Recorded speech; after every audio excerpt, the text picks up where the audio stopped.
The sun hadn't fully risen over Baton Rouge, but the air already carried that sticky weight I remembered from my childhood, the kind that made even standing still feel like work. I adjusted the black dress I hadn't worn in years and glanced at my reflection in the rearview mirror. Lips too tight, eyes too tired, hands gripping the steering wheel as if it could keep me grounded. I told myself maybe this would be different. Maybe loss would soften people, make space for decency. But as I pulled into the parking lot of St. Raymond's Chapel, I knew I was lying to myself. Inside, the sanctuary buzzed with polite grief. Women in pearls dabbed at their eyes, and men offered stiff, one-armed hugs. The smell of lilies overwhelmed everything, too strong, too sweet, like the performance unfolding all around. I hovered near the entrance for a beat too long. No one noticed, or maybe they did, and decided not to acknowledge it. My cousin Trevor gave me a tight nod from across the room. I smiled, but it didn't reach my eyes. When I stepped forward, I saw them. My sister Valora flanked by her husband and their perfectly dressed kids, standing by the casket like they were hosting a garden party. Her face didn't flicker when she saw me. If anything, she looked mildly inconvenienced, like I'd shown up wearing white to her wedding. I took a breath and walked toward the front. "You shouldn't have come," she hissed, not bothering to lower her voice. I froze, one foot still mid-step. "Excuse me? You're not family anymore," she said, loud enough for the people in the first pew to hear. "Trash like you doesn't belong here." I heard the gasp from Aunt May. I waited for someone, anyone, to speak up. No one did. Not our mother, sitting quietly with her hands folded. Not our uncle, who I once helped fix his roof in the pouring rain. Not even the pastor. For a moment, I couldn't breathe. My chest burned, my throat tightened, and I could feel the blood draining from my face, but I wouldn't give her the satisfaction. I steadied my hands, forced myself to keep my voice level. "I came to say goodbye to my father," I said. "Not to you." Valora smirked. "Then do it quickly." I looked down at the casket. Dad's face was serene, like he had no idea of the war still raging around him. I wanted to believe he'd have been ashamed of this. I wanted to believe he'd stop her if he could. But wanting didn't change the silence. I turned around and walked toward the back. Whispers followed like shadows. "Is that her? I thought she moved out of state." "She's still alive. Valora said she was in rehab." The comments sliced sharper than anything Valora said, but I kept walking. Near the front entrance, someone had arranged a photo board, a tribute to Dad's life. Fishing trips, birthdays, barbecues. People paused to admire the collage, pointing out old memories and laughing softly. I stepped closer, scanning the photos. My eyes darted from frame to frame. There was one from Dad's retirement party, another from their anniversary in 2003, a dozen with Valora and her kids, some with family friends, even neighbors, but not one with me, not even the one I took with him 2 years ago, our last photo together on the porch, just after I fixed the broken swing. He said, "This one's a keeper." But apparently it wasn't worth keeping. I stood there too long enough for someone to murmur behind me. Maybe they thought it'd upset Valora to see her. I didn't turn around. I didn't cry. I just walked outside. The heat hit me like a slap, thick and unapologetic. Cicadas buzzed in the trees. I stood on the steps, letting the sun scorch my skin. I pulled a tissue from my purse and wiped the mascara smudging under my eye. It left a dark streak across my cheek. Or paint, I thought, or maybe a badge. I'd hoped funerals might offer closure, a moment to step into grief together, but I'd been wrong. Funerals aren't always about goodbyes. Sometimes, they're just confirmations. Proof that the door you thought was still ajar had been slammed shut long ago. I didn't look back as I walked to my car. Didn't pause to wave or offer a polite nod. I slid into the seat, started the engine, and let the AC blast against my face. As I pulled away from the church, I made a decision so quiet it didn't even feel like one. I was done waiting for an invitation to matter. I hadn't even made it to the hostess stand when I felt the first wave of regret roll in. There they were, my entire family, already seated, laughing a little too loudly, wine glasses half full, plates of hush puppies nearly empty. No one looked toward the door. I stood for a moment longer than necessary, unsure if they'd even noticed me walk in. "Reservation under Valora," I told the hostess. She nodded and gestured toward the back. That was my second regret, following her. We weaved through the tables, past a couple holding hands and an elderly man fussing with his glasses. I scanned ahead, and there it was, the long table stretched across the back wall. Everyone was packed in tight, and the only empty seat was at the very end, right next to the swinging door marked, Restrooms.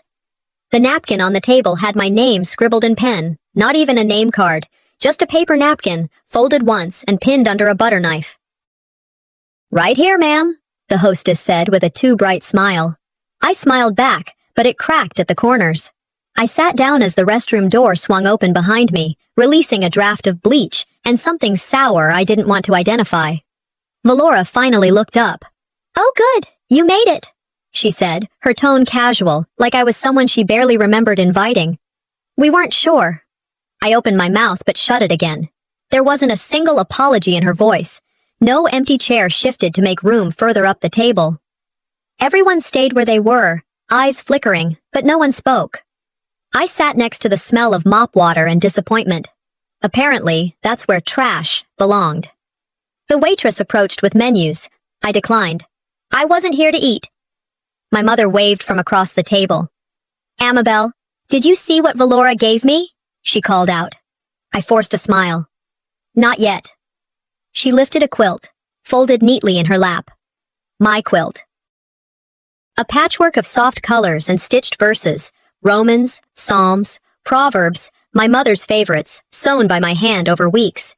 I'd mailed it with a handwritten card, addressed only to her, with care instructions, and a note about the fabric being from the store she used to love. Valora beamed. I had it made by a local artisan. Took some time, but worth it. I stared, not a single glance in my direction. Not from her, not from Mom. Someone clapped lightly. "It's beautiful," Aunt Janice said. "Thoughtful," another cousin murmured. I felt the burn crawl up my neck, settling beneath my collar. I opened my clutch, pretending to check my phone. I didn't want to cause a scene, not here, not like this. But inside, something broke with a quiet snap. Later, as they passed around bread baskets and crab cakes, the questions came. "So what are you doing these days, Amabel?" Uncle Rob asked, not bothering to lean toward me. "Still between things?" Aunt May added, with a smile like sugar. "It must be nice," another voice chimed in. "All that free time." I nodded politely, dabbing the corner of my mouth, though I hadn't touched a single bite. "I'm freelancing," I said calmly. "It's flexible." Valora tilted her head. "Flexible," she repeated. "Isn't that just code for unemployed?" Laughter followed, not loud, but just enough. I sipped my water. Cool, tasteless. I imagined upending it into her lap, just for a moment. But I didn't. Jessamine sent me a glance down the table, her expression unreadable. She was older now, more aware, but still sitting at Valora's side. The table continued, like I wasn't even there. The narrative had been set.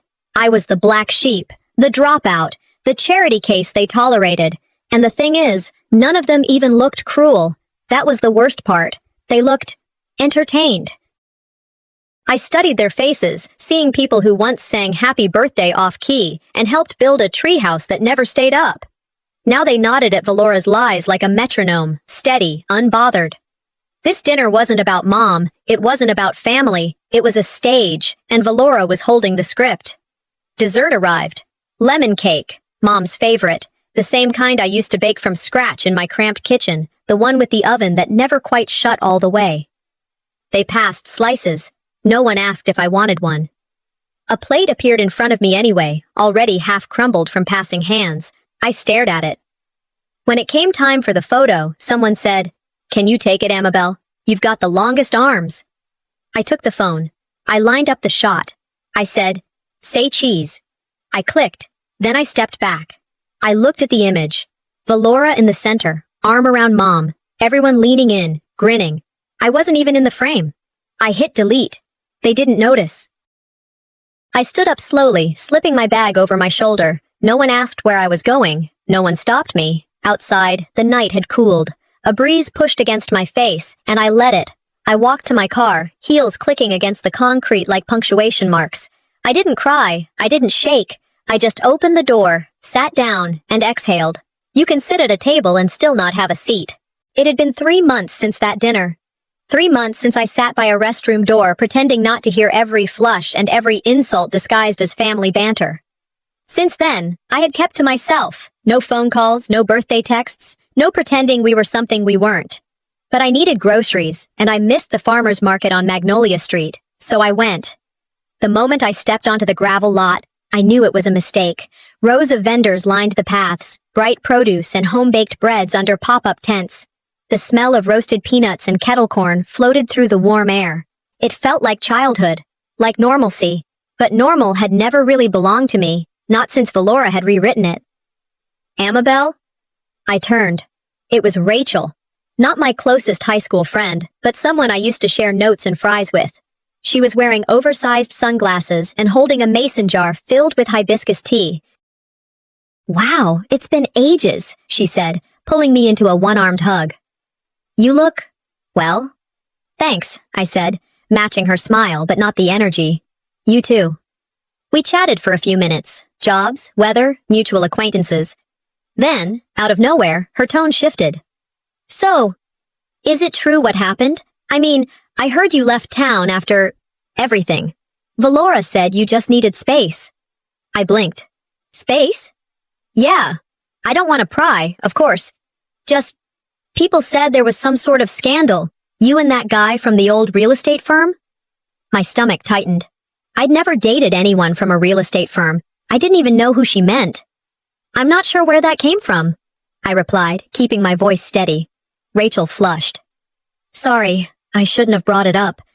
It's just, Valora always made it sound like you were going through a lot. I see. We stood there for a beat too long. She looked down at her jar. Well, good seeing you. You too. I walked away slowly, the weight of her words pressing down harder than the heat. It wasn't just whispers behind my back anymore. The lies had spilled beyond the dinner table, into front porches and book clubs. I wasn't just being left out, I was being rewritten.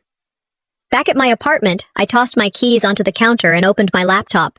My fingers hovered over the keyboard before I finally typed my name into the Facebook search bar. It didn't take long. Threads of comments, tagged posts, vague status updates from distant cousins. Some people just run when things get hard.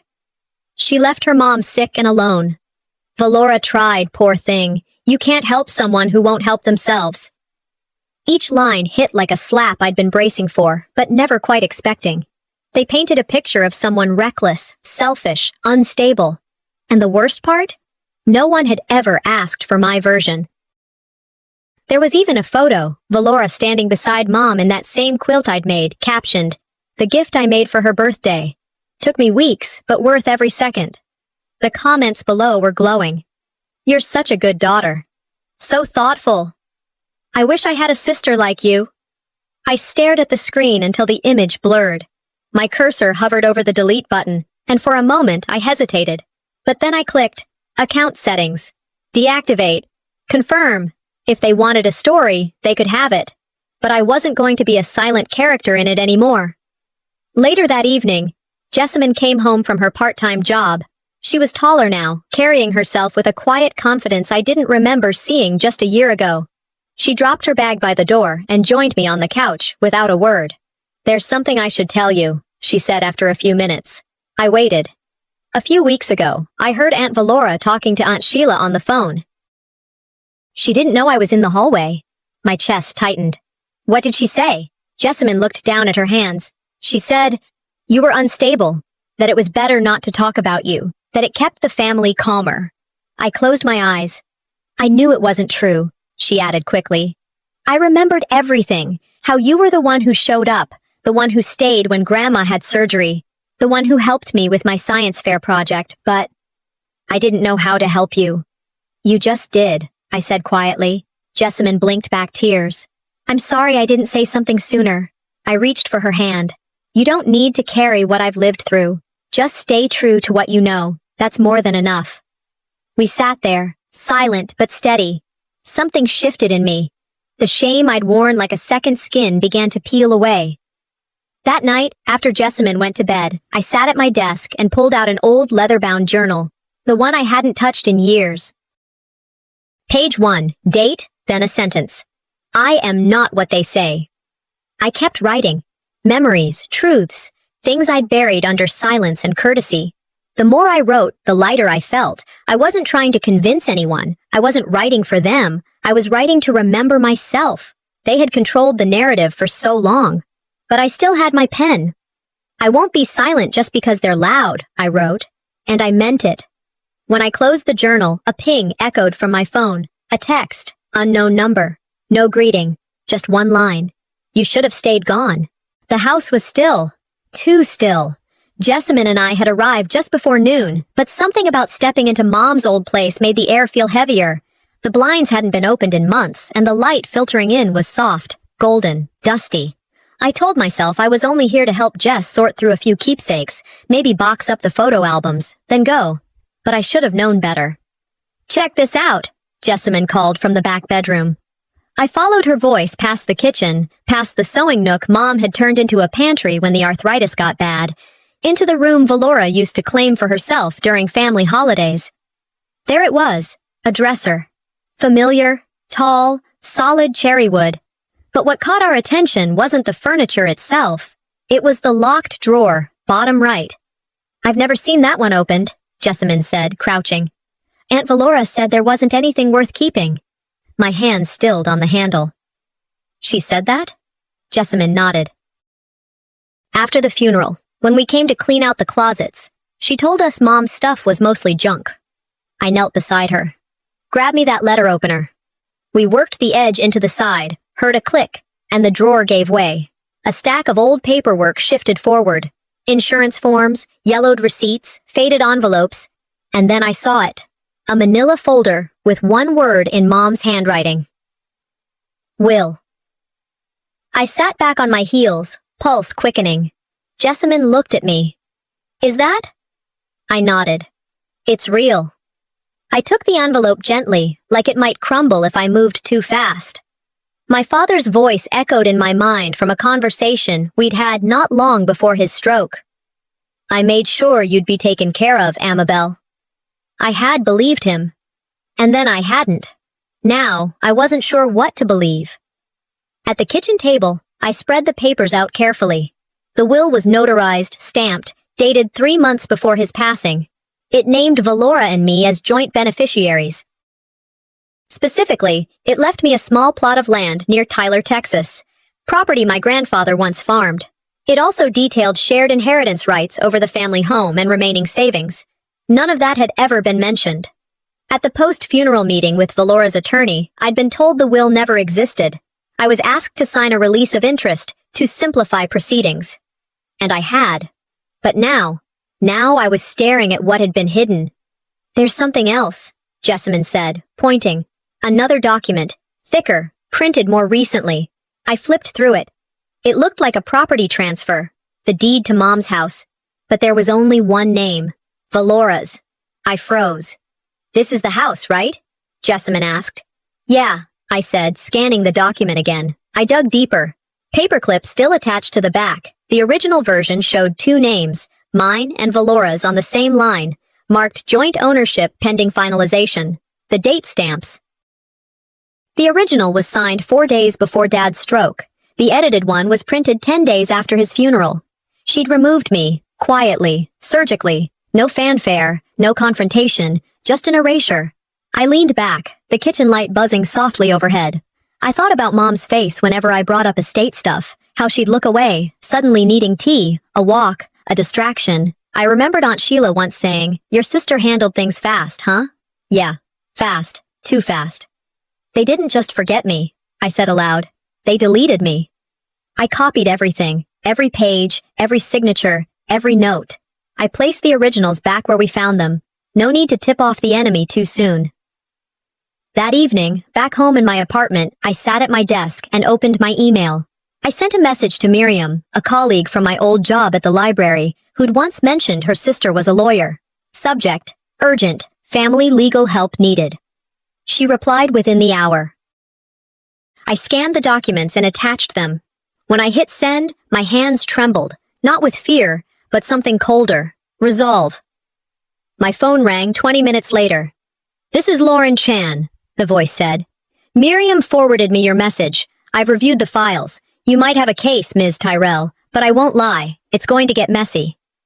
I'm not afraid of messy, I replied. I've lived through silence. I'm ready for noise.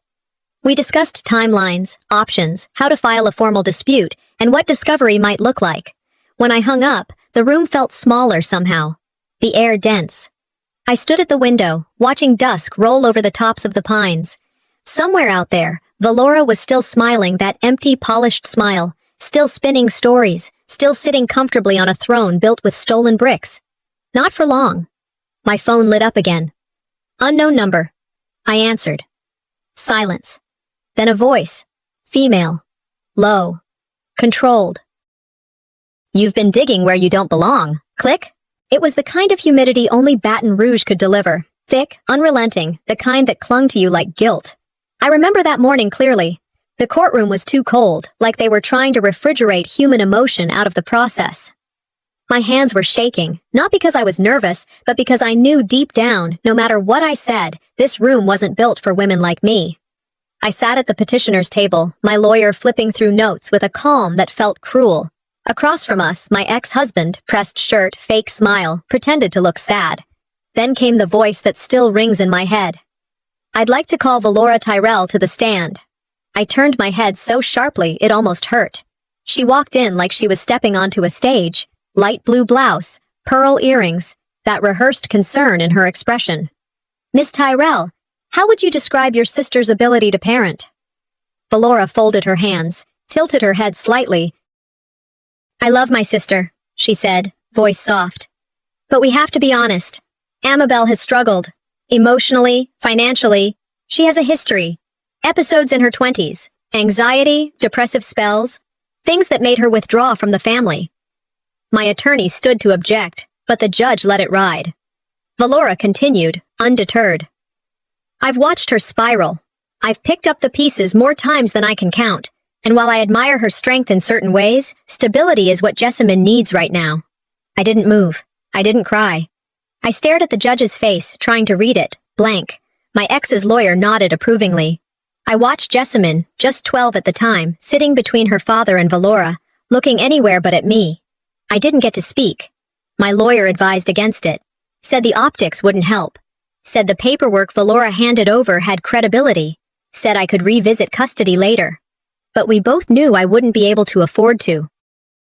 The ruling came down before lunch. Full custody awarded to the father. Visitation, every other weekend and alternating holidays. I walked out of the courtroom like someone carrying a bomb too delicate to set down. In the bathroom, I slid down the wall until I was on the floor.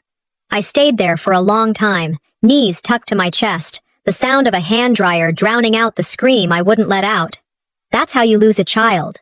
Not in one dramatic moment, not in a hospital, in a courtroom, on a Tuesday.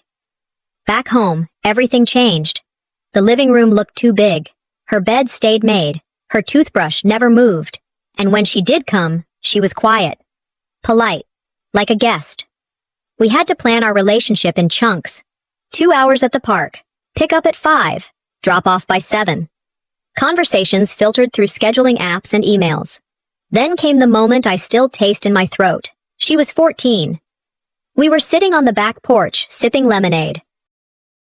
Out of nowhere, she asked, "Why don't you want me full-time like Dad does?" I couldn't speak at first. She blinked at me, waiting, not angry, just confused, like maybe there was something broken in her she hadn't yet discovered. I took her hand. "It's not that I didn't want you," I said carefully. "It's that I wasn't allowed to have you." "Why?" she asked. "What happened?" "I'll tell you one day," I whispered. "But not when your trust in the world is still this fragile." Inside, something broke clean. Not loud, just final. You can lose a child and still see them every weekend. Years passed. Jessamine grew. And somehow, we still found each other, even in the gaps. One afternoon, I stopped for gas on my way back from the grocery store. As I pumped, I heard someone call my name. "Amabel?" I turned. Mrs. Diane from 3 doors down back in the old neighborhood, white curls, pink lipstick, still carried that huge purse with the fabric flowers stitched on.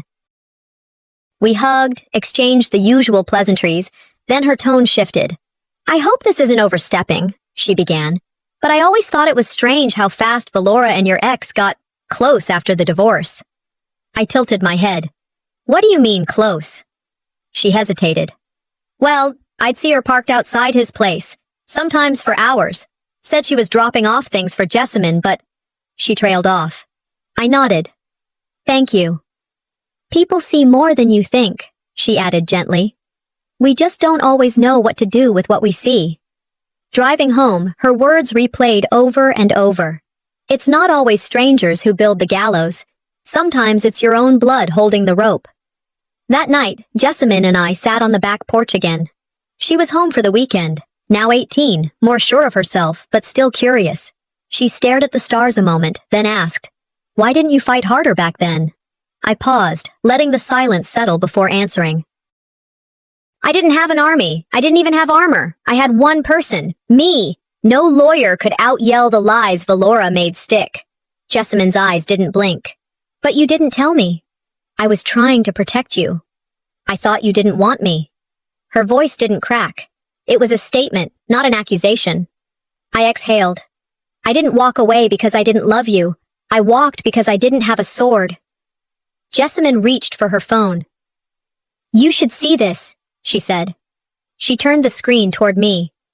There was Valora, smiling, perfectly styled, standing behind a podium. The flyer read, "Women Who Inspire," featuring Valora Tyrell. The winning numbers blinked back at me from the phone screen like they belonged to someone else. I sat there in my kitchen, still in pajamas, holding the Powerball ticket I'd bought on a whim with the last crumpled 5 in my wallet. $30 million. Just like that. A shift in the air, but not in my gut. Because even with that number hanging in the space between my fingers, I knew what it really meant. "They're coming," I whispered, mostly to myself. "Now they'll come crawling." But it wasn't excitement I felt. It was a kind of dread that moved slow, like fog settling in. I hadn't told anyone, not even Jessamine. I needed time to breathe before the noise. And I wanted to sit with the win, quiet and unannounced, for just a little longer. I'd imagined this moment in 100 different ways. Me paying off student loans, buying land, building a life from the ground up. Never once did it come with strings shaped like my sister's name. My phone buzzed. Unknown number. "Congratulations, little sis. Can we talk?" The next morning, she was on my doorstep. Valora stood in a pristine white blouse and oversized sunglasses, one hand gripping the handle of a silver carry-on suitcase. Her smile was perfect, her tone breezy. "Didn't want to call. Figured I'd surprise you." It took me a second too long to react. Then I stepped aside. Not because I forgave her, not because I forgot what she did, but because sometimes letting someone walk in is the only way to watch how they behave when they think no one's paying attention. "Come in," I said. She walked past me like she had a right to. As I closed the door, I felt something shift under my ribs. Not fear, not anger. Something colder, something sharper. In the kitchen, I made coffee. She didn't wait to be invited to sit. She parked herself on the armchair across from the window that overlooked the cliff. The ocean roared below, but all I could hear was the silence in the room stretching taut. "This place," she said, glancing around, "is beautiful. You always did have good taste. How'd you find this gem?" "Craigslist," I lied. She laughed. "Oh, come on." I just poured the coffee. Valora took the mug, swirling it like she'd done 100 times before in someone else's kitchen. "So," she said, drawing out the word, 30 million. That's quite a change." I met her eyes. "Is it?" "Oh, don't be like that. You know what I mean? It's a blessing, a second chance, for everyone." "Everyone?" She leaned in. "I was thinking, maybe this is a sign. You and me? Fresh start." I waited. "I've been dealing with so much lately," she continued. "The family's been pulling me in 10 directions. I just needed to get away for a bit. Reset." "And you chose here?" "Well, sure. I mean, we're sisters. Family doesn't always get it right the first time, but we learn. We grow." I studied her face. Her voice had softened, but her eyes were scanning the room, calculating. "I think we should focus on healing," she added, not rehashing the past. There it was. No apology, no ownership. Just curated vulnerability wrapped in a motivational poster. "I'll get the guest room ready," I said. She smiled wider. "Thank you." I didn't tell her the room was already made up. I needed a minute to think. Upstairs, I placed a folded note on the pillow. "One night only." Back downstairs, she was already scrolling through her phone. "I've got a couple Zoom calls tomorrow, but I'll stay out of your hair," she said. "Just a few weeks, tops, I promise." I didn't agree to that. She looked up, feigned confusion. "What?" "This isn't a rental." She blinked, then waved it off. "Don't be silly, you need company." That night, after dinner, salmon she didn't offer to help cook, dishes she didn't offer to clean, I walked past the guest room and paused. The door was cracked. Inside, her roller bag was fully unzipped, clothes neatly stacked in drawers already. She'd unpacked, not settled in, claimed. Back in the kitchen, I opened my laptop to respond to an email. Hers was sitting right beside it. Open. The screen glowed with a document titled, "Reunited Sisters, Launch Empowerment Foundation, From Struggle to Sisterhood." I scrolled down. It had my name. Quotes I never said. A timeline I didn't live, a press release for a project I never joined. She didn't come to heal. She came to brand. I knew the moment Valora set her bag down in the hallway, she had no intention of leaving. It wasn't the way she kicked off her shoes like she owned the place, or how she asked which room had the best natural light. It was the way she smiled, wide, pleasant, and utterly hollow. That same smile she used when she convinced a judge I was unstable, when she told our mother she'd sent the quilt. "This room has the best light," she said casually, poking her head into the guest room. "Perfect for a fresh start, don't you think?" I didn't answer. I walked to the fridge and taped the printed guest agreement right next to the grocery list. The top line read, "Temporary, not permanent." She glanced at it and smiled. Not a word. A few days passed. Valora moved slowly but steadily. Her things trickled from suitcase to drawers. Shoes multiplied at the entryway. Toiletries appeared in the bathroom we didn't share.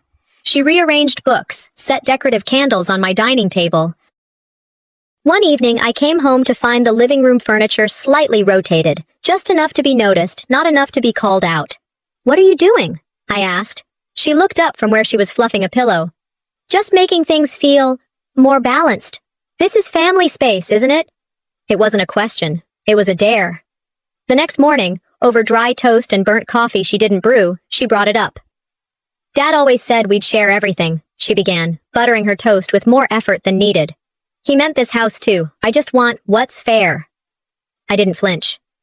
"You have something in writing?" She sipped, then smiled. "Come on, you know how he was. Sentimental. Said it more than once." "But not in a will?" She tilted her head. "Don't be cold, Amabel." That night, I scanned every relevant document into a secure drive. I emailed Lauren, my attorney. Subject, just in case. Valora had rewritten history before. I wouldn't let her do it again. A few days later, Jessamine received a call while we were prepping dinner. I could hear her voice shift, soft, confused. She handed me the phone. "It's Ava, Valora's daughter." I hesitated before pressing the speaker. "Hi." Ava's voice came through, hesitant and sad. "Why don't you let Mommy stay? She said you want her to leave." Jessamine's eyes widened. I mouthed, "It's okay." "Ava," I said gently, "your mom and I are figuring some things out. Grown-up stuff. It's not your job to fix it, okay?" She was quiet. "She said you were mad, that you'd always been mad." "I'm not mad at you," I said. "And I don't want you to worry about this. Everything will be okay." "Okay," she whispered. We hung up. Jessamine sat beside me at the kitchen table. "She's using her again." "I know." "You gonna say something?" I almost did. I pulled out my phone, showed her a draft text. It read, "You used her, like you use everyone. I deleted it." "She's waiting for that reaction," I muttered. She feeds on conflict. The next evening, I invited Rachel and Dina, two friends from work, for dinner. They were the kind of women who wore linen without wrinkles and never forgot to bring wine. Valora, in full hostess mode, poured glasses like she lived there. She dominated the conversation, leaning into stories that painted her as a survivor, a pioneer of hardship, someone who had rebuilt after family complications. At the end of the day, she said, eyes flicking toward me, we decided to move forward, together. This space, this home, it represents the new vision we're building. Rachel raised an eyebrow. Dina stayed politely quiet. I stood. Walked to the office. Returned with a manila folder. I laid it in front of Valora. What's this? She asked, a smile still fixed but faltering. Guest agreement, I said. Sign it, or pack. The room fell still. Dina cleared her throat and sipped her wine. Rachel blinked slowly, then nodded like she'd just watched something inevitable unfold. Valora's eyes stayed on mine for too long. She didn't touch the paper. Later that night, I passed by her door. It was closed, the light still on beneath. I paused. Her voice, low and sharp, bled through the wood. She thinks this is over, she said. It's just getting started. I woke up to my phone vibrating against the nightstand, like it was trying to escape. The light outside hadn't broken yet, but the screen was already flooded. 37 texts, 4 voicemails, 6 missed calls from numbers I didn't recognize. My gut twisted before I even unlocked it. The first message was from a woman I barely knew from the community board. Amabel, is that text really from you? Attached was a screenshot. At first glance, it looked like a conversation thread, one where I'd allegedly written a series of scathing texts about Valora, cruel ones, words like manipulative, pathetic, and useless thrown around like confetti. I hadn't sent them, I knew that immediately, but to anyone outside this house, it didn't matter. Valora's post was already viral. A polished photo of her looking distraught, eyes glistening, captioned with just enough restraint to sound noble. I tried to make peace. This is what I got. She'd played her card. Victimhood dressed as grace. Mom! Jessamine called from the hallway, phone in hand. Have you seen this? I nodded. There's a TikTok. It's everywhere. Someone added music, like sad violin music. Of course they did. I sat down at the table, hands trembling not from fear, but from the knowing. I had felt it coming, but I hadn't known it would wear my face. She'd weaponized empathy, again, and this time she had the algorithm on her side. Later that morning, I pulled out the folder I'd kept tucked beneath the drawer in my desk. Inside, neatly labeled and time-stamped, were cloud backups from the security system I'd had installed 2 months ago, just after her suitcase wheeled through my front door. I clicked through thumbnails until I found the one that stopped me cold. Valora, standing in the living room, phone in hand, laughing quietly. She spoke clearly. No, make it sound like she's cold. Add one of those crying face emojis. People eat that up. Trust me, and make sure the timestamp looks recent. I watched it 3 times just to be sure. Then I dragged the clip to my desktop and attached it in an email. No subject, no body, just the link. I sent it to 2 journalists I knew had covered her in their Women to Watch piece last month. Then I opened a blank document and typed a sentence. When people tell you who they are, believe them the first time. I scheduled a press conference for that Thursday. Invited the same nonprofit leaders Valora had charmed, the same media outlets that had posted her story without checking it. I didn't write an expose. I didn't prepare a speech dripping with vengeance. I just prepared to press play. The conference was small, intimate, even. A downtown event space with folding chairs, a simple projector, and too much coffee. I walked up to the front slowly, no podium, no fanfare. Thank you for coming, I began, microphone steady in my hand. Sometimes silence lets weeds grow. As I let mine, but not today. I played the tape. Her voice filled the room. Make it sound like she's cold. Add a crying emoji. People eat that up. No edits, no cuts, just her, unfiltered. Gasps, whispered curses. Someone's phone buzzed and they scrambled to silence it. Then came the silence that meant everything. I didn't explain. I didn't accuse. I just said, I don't need to defend myself. I just needed you to see. A woman from the back stood. I work with Bridge Outreach, she said. We were supposed to partner with Ms. Tyrell next quarter. We won't be continuing. Heads nodded. Another voice chimed in. She's speaking next week at the Women's Empowerment Gala. Not anymore, someone muttered. The door at the back creaked open. Valora stood there, late, polished, perfect. Her eyes caught the screen just in time to see herself say the line again. She didn't speak, just stared. I waited. She turned and walked out. Her crown didn't fall, it shattered. Later that evening, back home, I sat on the couch, phone in hand, scrolling through the aftermath. Posts had been deleted, statements issued. Her PR firm had gone silent.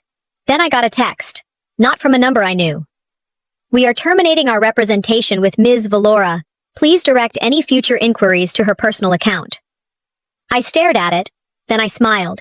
Some people build platforms, others build illusions. But illusions don't stand up to playback. Before heading upstairs, I checked the door, locked, and flipped off the porch light. An envelope was on the mat, handwritten, no stamp, no name. Inside, one line. "You don't know what else I have." The gallery was sleek, all glass and brushed steel, the kind of place that made your shoes echo louder than your voice. I slipped in through the side door, unnoticed, dressed in muted tones.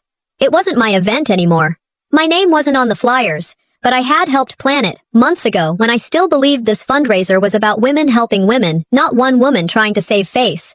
The posters lining the walls read, "Empowered Women, Rebuilding Bonds." I almost laughed. Valora was front and center, arms crossed, eyes toward the future in every photo. They'd made her look presidential.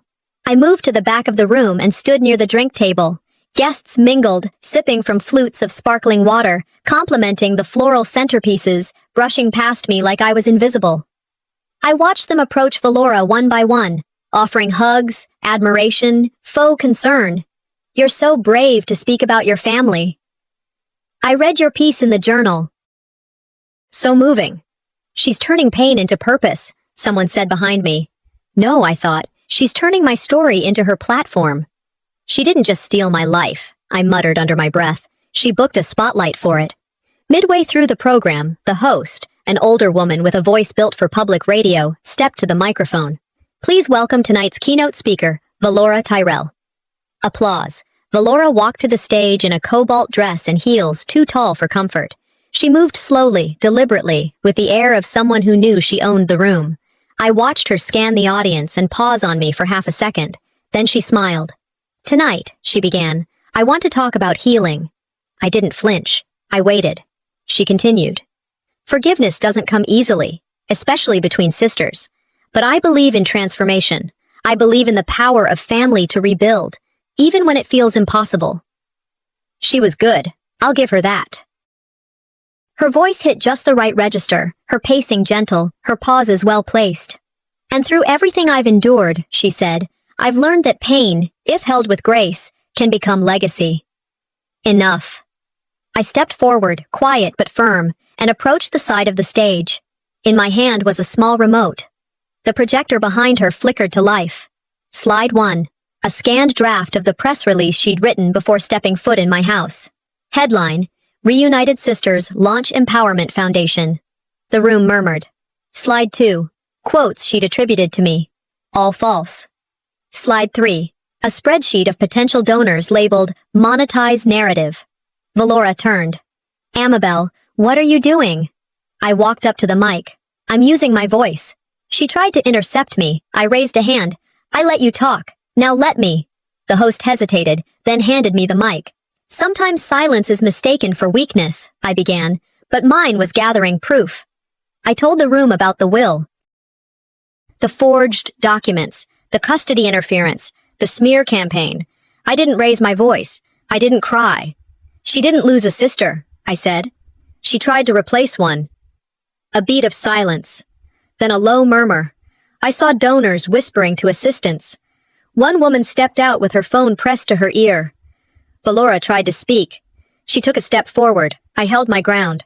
She took my work, my child, my name, and packaged it like it was her redemption arc. But this isn't fiction, and I'm not her character. She turned, stiff, and walked off the stage mid-sentence, heels clicking hard against the polished floor. Applause didn't erupt, but it started, a slow, steady rhythm from a few in the back.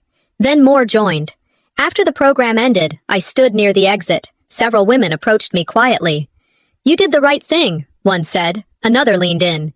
"She did the same thing to our cousin. You just had the receipts." A representative from the foundation came forward. You will be reviewing all collaborations, she said carefully. I nodded. Thank you. I didn't stay for the reception.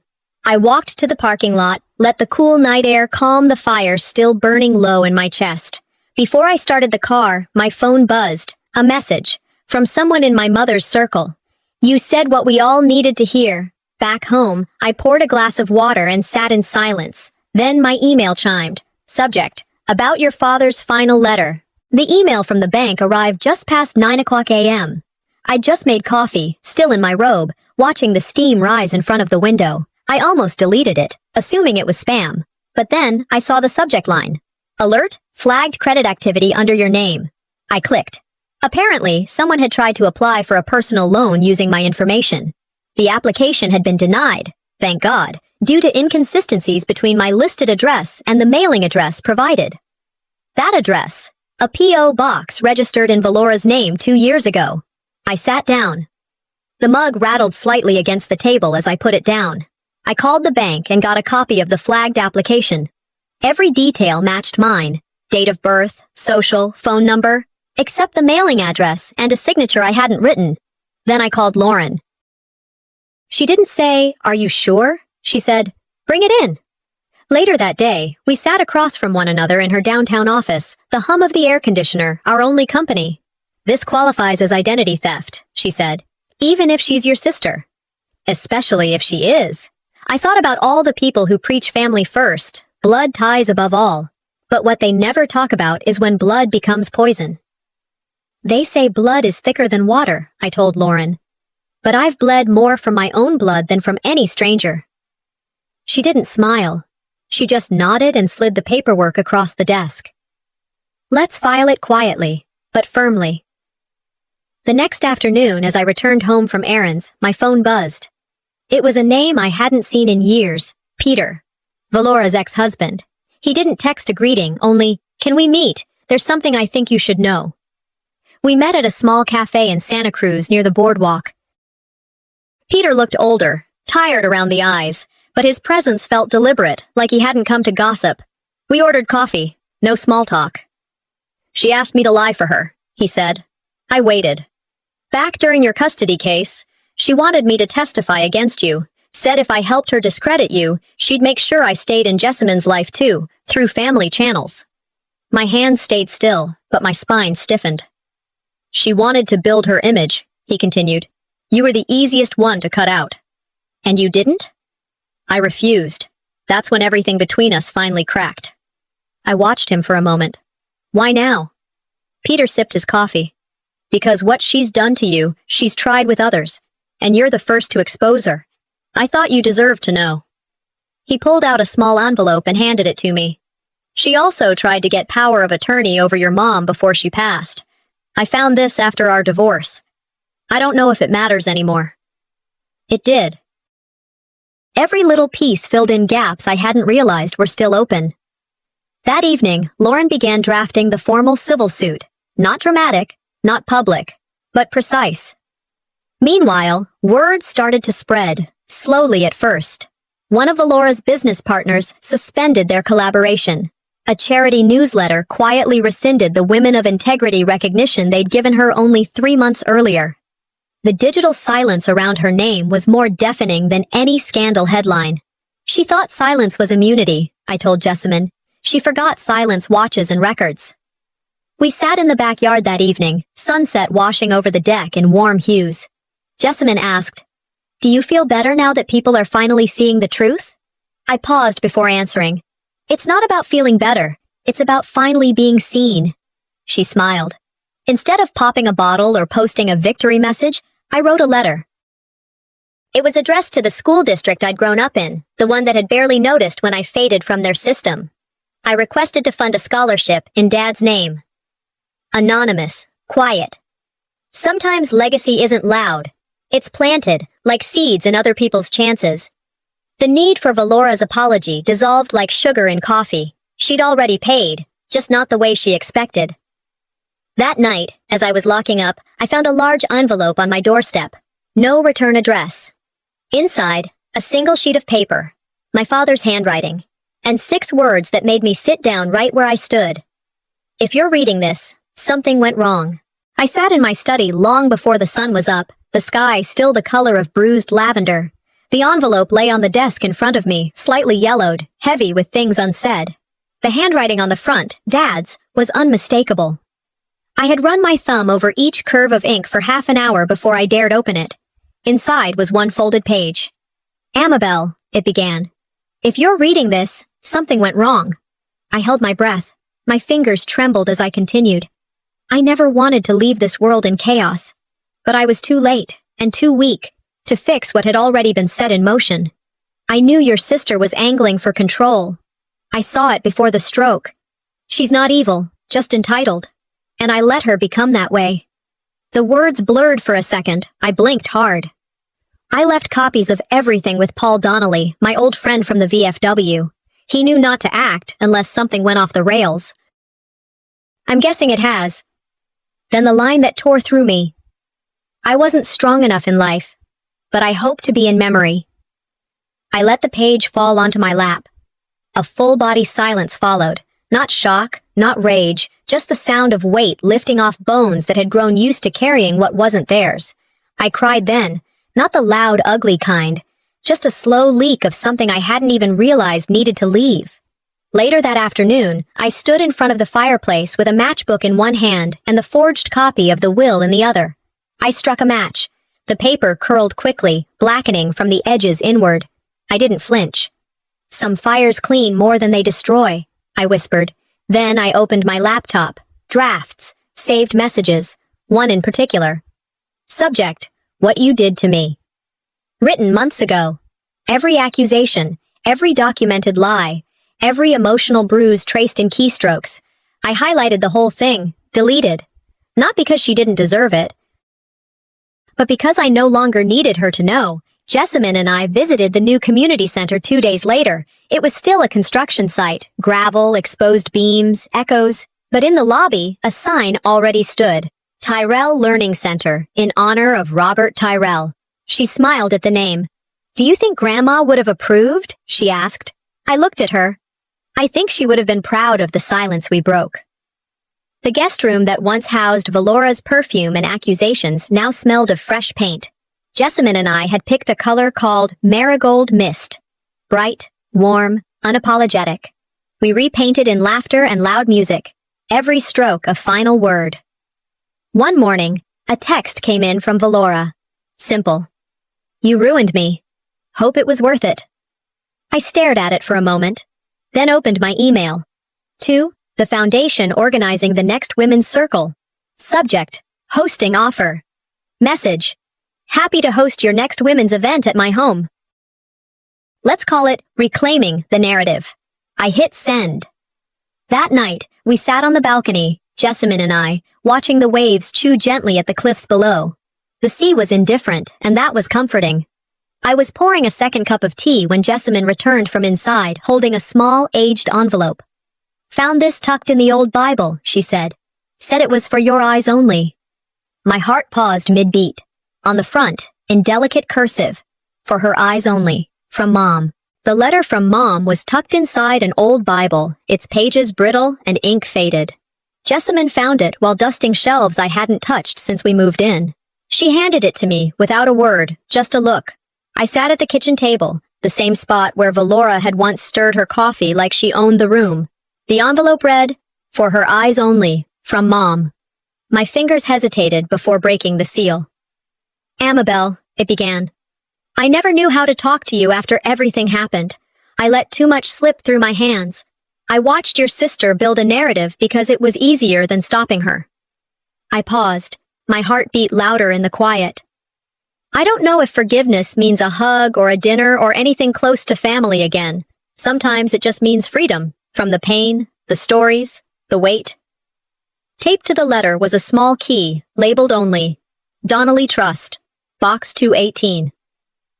I didn't have to ask Jessamine. She was already grabbing her purse. At the bank in Baton Rouge, the safe deposit box clicked open. Inside, a thumb drive and a neatly folded document, notarized, dated 2 months before Dad passed. I opened the will amendment first. He had named me sole beneficiary of the land and business interests Valora had claimed, and below that, A letterhead I recognized from his hospice care. The drive contained a video. Back home, I plugged it into my laptop. The screen lit up, showing Dad sitting in a hospital bed, voice weak but steady. If you're seeing this, then the worst happened. I didn't get the paperwork where it needed to go in time. Valora, she blocked more than calls. She pressured me to change documents. She told me you didn't care, that you'd abandoned us. But I know the truth now. You never left. You were pushed out. He coughed, blinked slowly. I'm sorry I let her run the show. You were always the stronger one. Fix what I couldn't. Then silence. I looked at Jessamine. She nodded. Lauren filed the amendment and video footage within the week. The press picked it up fast. The headline wasn't dramatic. It didn't need to be. Hometown heiress faces legal reversal. Sister named sole beneficiary in surprise will update. The video leaked. Someone uploaded it to a local community page, and from there, it spread. Charities distanced themselves. Business partners canceled speaking engagements. The board she once chaired removed her name quietly but completely. A new hashtag floated across posts. She never saw it coming. I never commented. I never liked or shared. I just watched. Valora's silence became the loudest thing about her.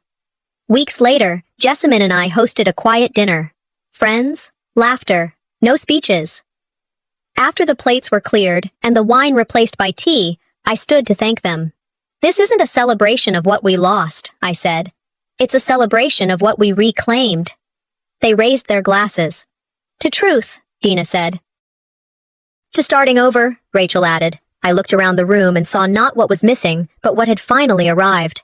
They erased me once, I said. I wrote myself back in. That night, I walked alone to the beach behind the house. The air was crisp, the tide in rhythm. In my hand, an envelope. Inside it, a photo of Valora and me as kids, arms linked, sunburned, grinning. I whispered, goodbye, and tossed it into the sea. The waves took it without question. I didn't win because I got even, I said aloud. I won because I finally chose myself. And as the photo curled, salt soaking its edges, I said the last words I'd ever speak to her. She thought the oceanfront mansion was the prize, but it was the peace inside,